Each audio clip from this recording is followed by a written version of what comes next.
Welcome to Study Cloud. BPSC exam के previous year question देख रहे हैं हम। ज्योग्राफी में देख रहे हैं आज का टॉपिक प्राकृतिक आपदाएं। शुरू करते हैं प्रश्नों से। निम्नलिखित में से कौन सा एक जो है सही सुमेलित नहीं है? तो कांगड़ा का भूकंप 1934 नहीं 1905 का है। ये पहला जो है वो सही सुमेलित नहीं है। कोयना भूकंप 1967 सही है। लातूर भूकंप 1993 सही है। शिलोंग भूकंप 1897 सही है। जून 2013 की आपदा में कौन सी नदी घाटी गहन रूप से प्रभावित हुई थी? मंदाकिनी।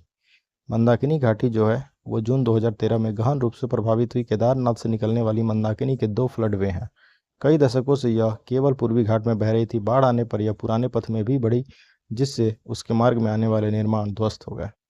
बादल फटना। बादल फटना इसमें से किस प्रदेश में होता है? हिमाचल में होता है ये मैक्सिमम। बादल फटना हिमाचल प्रदेश में होता है जब गर्म, आर्द्र तथा अस्थिर हवा पर्वतीय ढाल या खड़े पहाड़ी ढाल से टकराती है तो शीघ्रता से ऊपर उठती है। ऊपर उठने पर संघनन की गुप्त उष्मा के कारण ऊपर उठाने का कार्य और तेज हो जाता है। परिणामतः अधिक सक्रिय तथा तीव्र झंझावत का निर्माण होता है, जिससे घनघोर वर्षा होती है। इससे वर्षा प्रस्फोट कहते हैं, क्लाउड बर्स्ट रेन कहते हैं।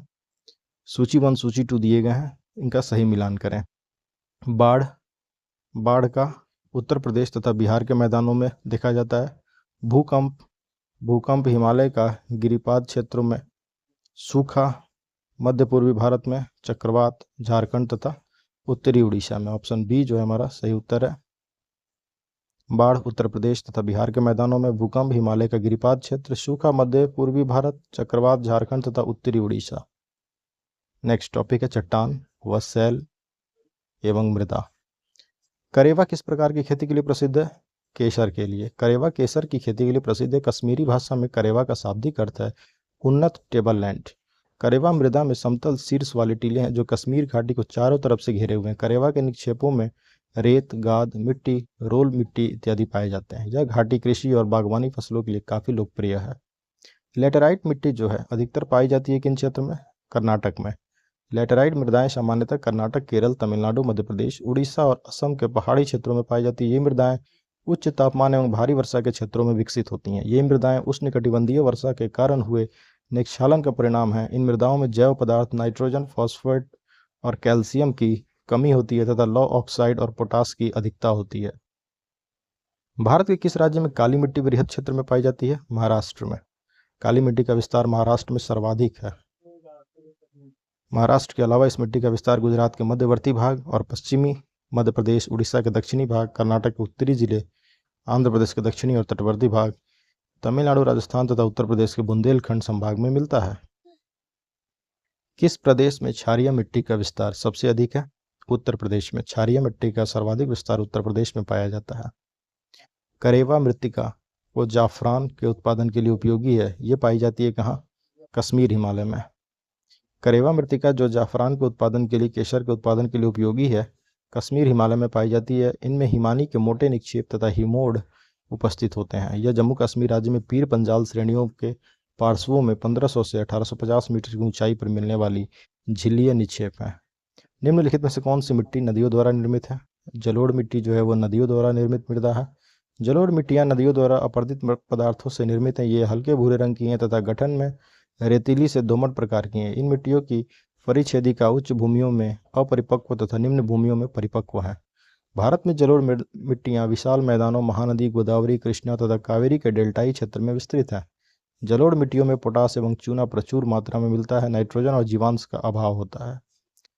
दुमट्टी या लोम मिट्टी में मिट्टी का कौन सा कण मिलता है? सभी प्रकार के कण हैं, बालू कण, पांशु कण, चिकना कण।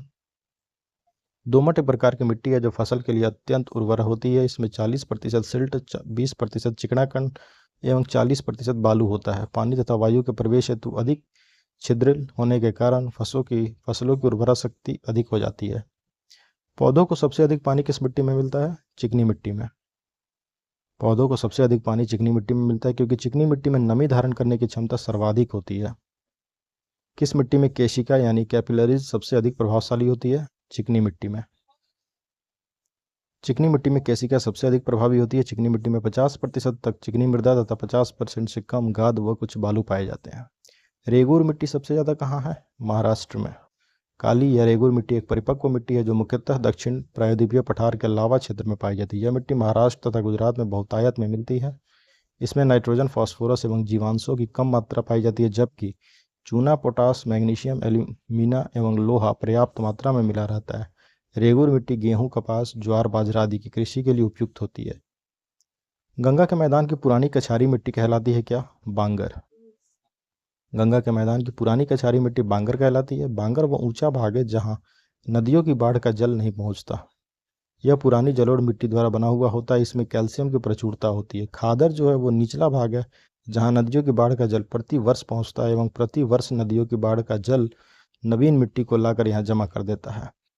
इसीलिए नवीन जलोढ़ द्वारा खादर निर्मित होते हैं। भाबर शिवालिक के गिरिपद प्रदेश में सिंधु नदी के तीस्ता नदी तक पाया जाता है। ये गिरिपथ पर स्थित होने के कारण इस क्षेत्र में नदियां बड़ी मात्रा में भारी कंकड़, पत्थर, बजरी आदि लाकर जमा कर देती हैं, जिससे पारगम्य चट्टानों का निर्माण होता है। गंगा की जलोढ़ मिट्टी की गहराई भूमि सतह से लगभग कितनी है?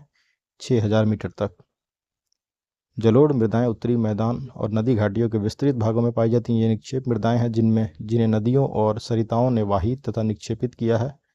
ओल्डहम के अनुसार गंगा की जलोढ़ मृदा की गहराई भूमि सतह से 6000 मीटर तक पाई जाती है। सर्वाधिक उपजाऊ मृदा है। भारत की काली मिट्टी का क्षेत्र प्रसिद्ध है किसके लिए? कपास की खेती के लिए। धूसर और भूरी जमीन अधिकतम कहाँ पाई जाती है? राजस्थान और गुजरात में। प्रश्नगत दिए गए विकल्पों में से धूसर और भूरी जमीन अधिकतम राजस्थान और गुजरात में पाई जाती है। जलोढ़ मृदाओं का रंग हल्के धूसर से राख धूसर जैसा होता है। इनका रंग निक्षेपण की गहराई, जलोढ़ के गठन और निर्माण में लगने वाली समयावधि पर निर्भर करता है। नेक्स्ट वीडियो में हम देखेंगे सिंचाई एवं नदी घाटी परियोजनाएं। Thanks for watching. Keep supporting study cloud.